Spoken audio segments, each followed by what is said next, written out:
ਮੇਰੇ ਕੋਈ ਰਿਸ਼ਤੇਦਾਰ ਤੱਕਦਾ ਵੀ ਨਹੀਂ, ਸਾਰੇ ਮੇਰੇ ਮਾਰਦੇ, ਤੇਰਾ ਬੇਟਾ ਬਾਹਰ ਬੈਠਾ, ਤੇਰਾ ਬੇਟਾ ਬਾਹਰ, ਤੂੰ ਲੋਕਾਂ ਦਾ ਕੰਮ ਕਰਨੀ। ਮੇਰਾ ਕੰਮ ਕਰਨੇ ਦੇ ਮੈਂ ਖਾਵਾਂ ਪੀ ਬੱਚੀ ਦਾ ਬਿੱਲ ਦਿਆ ਕਰਾਇਆ ਦੇਈਦਾ। ਦੱਸਦੇ ਰਹਿੰਦੇ ਤੇਰਾ ਪੁੱਤ ਬੜਾ ਅਮੀਰ ਹੀ, ਦੋ ਗੱਡੀਆਂ ਰੱਖੀਆਂ, ਬੀਬੀ ਨੂੰ ਐਸ਼ ਕਰਦੀ, ਧੀ ਨੂੰ ਐਸ਼ ਕਰਦੀ। ਮਾਂ ਜੀ ਤੁਸੀਂ ਲੋਕਾਂ ਦਾ ਕੰਮ ਕਰਦੇ ਜੀ। ਮੈਂ ਨਹੀਂ ਠੀਕ ਜਿੰਦਾ ਰਵੇ, ਮੈਂ ਵਰਦੋ ਨਹੀਂ ਦਿੰਦੀ ਉਹਨੂੰ ਹੀ। ਅੱਲਾ ਨੂੰ ਤੰਦਰੁਸਤੀ ਇਹਨੂੰ ਵੀ ਜ਼ਿਆਦਾ ਦਵੇ ਸੋ। ਮੈਨੂੰ ਮੈਂ ਅੱਗੋਂ ਆਖਿਆ, ਉਹ ਫਿਰ ਮੈਨੂੰ ਦੱਸਦੇ ਰਹਿੰਦੇ ਨਿਆਲ ਕੇ, ਉਹ ਸਾਲ ਬਾਅਦ ਆਉਂਦੇ, 2 ਸਾਲ ਬਾਅਦ, 5 ਸਾਲ ਵੀ ਆਉਂਦੇ। ਇੱਥੋਂ ਘੁ ਕੇ ਜਾਂਦੇ, ਸਾਡੇ ਪਿੰਡ ਦੇ ਹੀ ਨੇ, ਇਕੱਠੇ ਹੀ ਗਏ ਸਨ 4-5 ਮੁੰਡੇ ਇੱਥੋਂ, ਉਹ ਵੀ ਜੋਖੀ ਸਨ, ਇਹਦੇ ਨਾਲ ਹੀ ਗਏ ਸਨ, ਅੱਗੇ ਪਿੱਛੇ ਗਏ। ਇੱਕ ਬੇਟੀ ਨਹੀਂ ਆ 20 साल च। अस्सलाम वालेकुम नाज़रीन, आप देख रहे हैं पैगाम टीवी और मैं हूं फाइज सुताई। नाज़रीन, मेरे अकब में आप एक माँ जी देख रहे हैं, 35 साल कबर अल्लाह ताला ने बेटा दिया, प्लाट बेचा और उसको इंग्लैंड भेज दिया। 20 साल हो चुके हैं, बेटे ने पलट कर दोबारा कभी फ़ोन तक नहीं किया। माँ जी की पास जो तस्वीर है उनके हाथ में आप देख सकते हैं, एक ही बेटा था। अल्लाह ताला इंसान को औलाद देता है, इंसान उसी दिन से जिस दिन उसके हाथों में उसकी औलाद आती है, वो पता नहीं क्या क्या कुछ सोचता है, उसकी तरक्की के लिए, उसकी कामयाबियों के लिए पता नहीं क्या क्या सोचता है। और दूसरी तरफ वो ऐसी औलाद भी होती है जब वो कामयाब हो जाती है तो वो अपने वालिदैन के लिए, मैं ये समझता हूँ कि बहुत से जो हमारे पास मिसालें मौजूद हैं, लोग हज उम्रा के लिए ले जाते हैं। अपनी माँओं को मैंने देखा है कि अक्सर हम हरम से देखते हैं कि कोई अपनी माँ को उम्रा अपने कंधों पे करवा रहा है, कोई हज करवा रहा है। और लेकिन एक तस्वीर आज ये मैं आपको दिखा रहा हूँ जो आप मेरे अकब में देख रहे हैं। माँ जी की उम्र आप देख लें, बाल सारे सफ़ेद हो गए हैं, आज बेआसरा। कोई शख्स ये सोच सकता है कि ये जो पीछे मेरे माँ बैठी हुई है इसका बेटा यूके में है और 20 साल हो गए हैं, खुद एक पूरा साइज ज़िंदगी गुजार रहा है, पलट के माँ को आज तक देखा नहीं है। सारी बात अब माँ से पूछते जाके कि आखिर कौन सी ऐसी वजह है कि बेटे ने मुड़ के देखा भी नहीं है। माँ जी के पास बैठा हूँ, हाथ में थामी तस्वीर, बेटा ज़िंदा है, कामयाब ज़िंदगी गुजार रहा है। माँ की आंखें जवाब दे चुकी हैं, ऐनक के साथ भी सही तरह नज़र नहीं आता। माँ जी अस्सलाम वालेकुम। वालेकुम सलाम बेटे। ये ਤੁਹਾਡਾ ਹੀ बेटा है? जी मेरा बेटा अपने, मेरे बेटा ही। माँ जी की होया ਇਹਨੂੰ ਕਿੰਨਾ ਪੜਿਆ ਜੇ?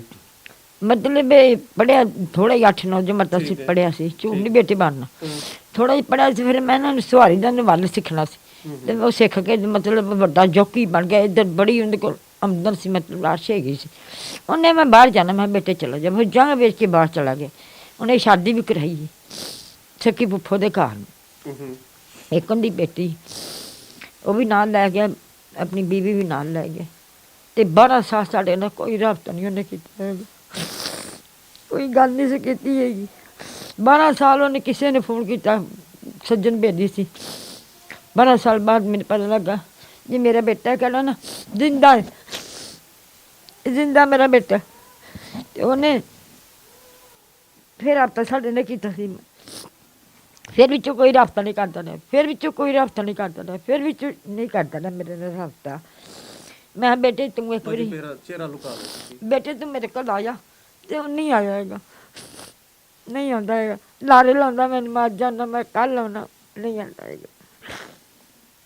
मैं मेरे अपने कोल आई लारे लाउंदा, नहीं ले जाता मैनूं।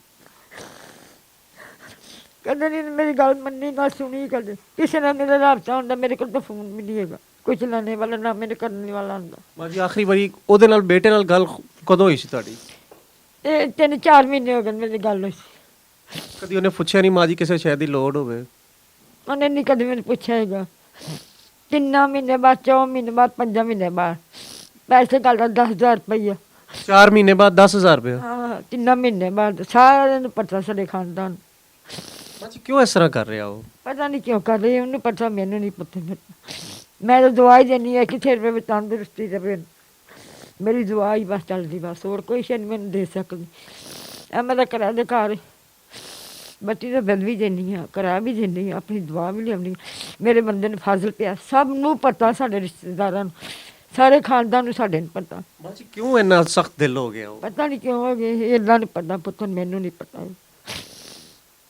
ਮਾਂ ਜੀ ਯਾਦ ਤੇ ਬਹੁਤ ਆਉਂਦਾ ਹੋਣਾ? ਬੜਾ ਯਾਦ ਆਉਂਦਾ। ਮੈਂ ਨਹੀਂ ਇੱਕ ਵਾਰੀ ਪਾਕਿਸਤਾਨ ਚ ਮੈਨੂੰ ਮਿਲ ਜਾ, ਬਸ ਮੇਰੀ ਆਖਰੀ ख्वाहिश ਹੈਗੀ।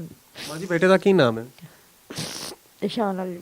ਮਾਂ ਜੀ ਇਹਦਾ ਬਾਪ ਕਿੱਥੇ? ਵਿਸ਼ਾਨ ਅਲੀ ਦਾ ਤੁਹਾਡਾ ਮੀਆਂ ਕਿੱਥੇ ਜੀ? ਮੇਰੇ ਮੀਆਂ ਨੂੰ ਨਾ ਫਾਜ਼ਲ ਪਿਆ 15 ਸਾਲ ਹੋ ਗਏ, ਕੰਮ ਤੇ ਲੈ ਕੇ ਨਹੀਂ ਹੈਗਾ, ਇੱਕ ਦੀ ਬਾਂਹ ਨਹੀਂ ਕੰਮ ਕਰਦੀ ਹੈਗੀ। ਉਹਨੂੰ ਵੀ ਕਦੀ ਨਹੀਂ ਫੋਨ ਕੀਤਾ? ਨਹੀਂ, ਉਹ ਪਿੱਛੇ ਗਿਆ ਹੈ ਕਸੂਰ, ਕੱਲ ਪਰਸੋਂ ਦਾ ਦਵਾ ਲੈਣ ਭਰਾ ਦਵਾ ਤੂੰ ਲੈ ਦਿੰਦਾ ਹੁੰਦਾ ਨਾ, ਇਲਾਜ ਕਰਾਉਂਦਾ ਪਿਆ। ਉਹ ਨਹੀਂ ਇੱਥੇ ਰਹਿੰਦਾ ਮੇਰੇ ਕੋਲ। ਮਾਂ ਜੀ ਜਦੋਂ ਬੇਟਾ ਪੈਦਾ ਹੋਇਆ ਸੀ ਸ਼ਾਨ ਅਲੀ, ਕੀ ਸੋਚਦੇ ਸੋ ਕਿ ਕਿਸ ਤਰ੍ਹਾਂ ਹੋਏਗਾ? ਬੜੀ ਖੁਸ਼ੀ ਆਈ, ਸਾਰੇ ਖੁਸ਼ੀਆਂ ਰੋੜ ਗਈਆਂ।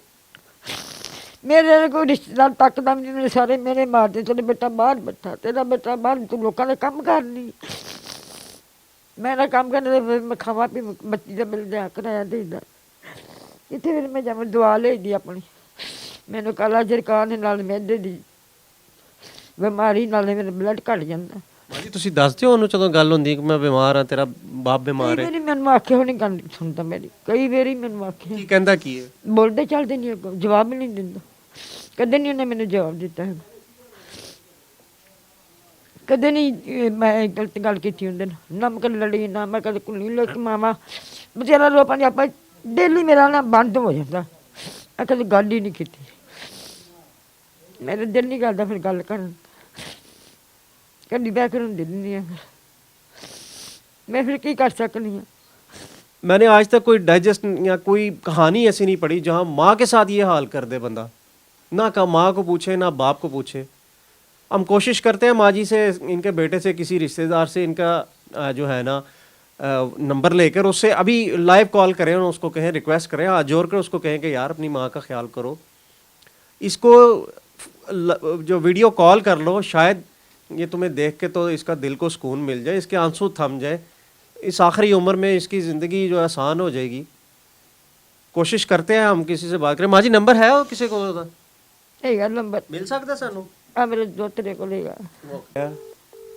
और कोशिश करते हैं, अल्लाह करे।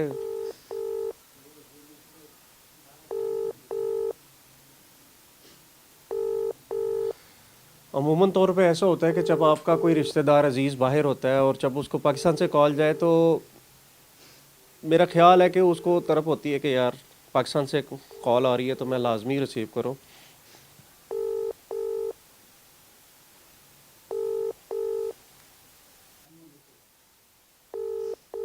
नहीं उठा रहे कॉल। माँ जी क्या कहना चाहेंगी? आपको इस वक्त दुनिया देख रही है, क्या कहना चाहेंगे लोग? मैं इन्हू कहना एक बारी बुद्धन मैं मजबूरी ने काम किया, मैंने माफ कर दी। अगर मैं तेन मैं करानी पई सारे सामने, ये मैंने माफ कर दी। मैं मजबूरी ने तेन मिलना चाहती सा तो मैं ये काम किया मजबूरी ने, मैंने माफ कर दी मेरे पुत्र। बस आखे मैंने बदनाम मेरी माँ कर दी, मैंने बेइज्जत कर दी। नहीं मैं बड़ी मजबूर मिलना चाहती, मैं बड़ी मजबूर होके काम किया। इन्हें की मेरी जुल्म बनी थी, मैंने मजबूर किया, मेरी माँ ने मेरी बेइज्जती कराई है। ये नहीं मैं चाहती है बेटे, मैंने एक बार फिर मैंने मिल जान के मेरी आखिरी ख्वाहिश चाहिए और मैं तेरे कुछ नहीं लग दिएगी। माँ के अल्फाज है, क्या कह सकते हैं इस पर? यानी कि माँ अपने ज़ुबान से कह रही है कि मेरी ज़िंदगी के आखिरी दिन है, मुझे एक दफ़ा सिर्फ मिल जाए, दुनिया की कोई चीज़ नहीं चाहिए। मैं तुझसे माफ़ी मांग रही हूँ, मैं मजबूर हो गई हूँ कि मैंने मीडिया का सहारा लिया है सिर्फ तेरे से मिलने के लिए। मुझे ये ना समझी कि मैंने तेरी बदनामी चाही है, मैं तो तुझे मिलना चाहती हूँ, तो मुझे एक दफ़ा सिर्फ आके मिल ले। शान अली भाई, हम आपसे रिक्वेस्ट करते हैं, खुदारा ये जो दुनिया में जन्नत छोड़ के गए हो, इसको एक बार आके मिल लो। इसको तुम्हारा दौलत नहीं चाहिए, इसको तुम्हारे वीज़े की ज़रूरत नहीं है, ये सिर्फ तुमसे मिलना चाहती है।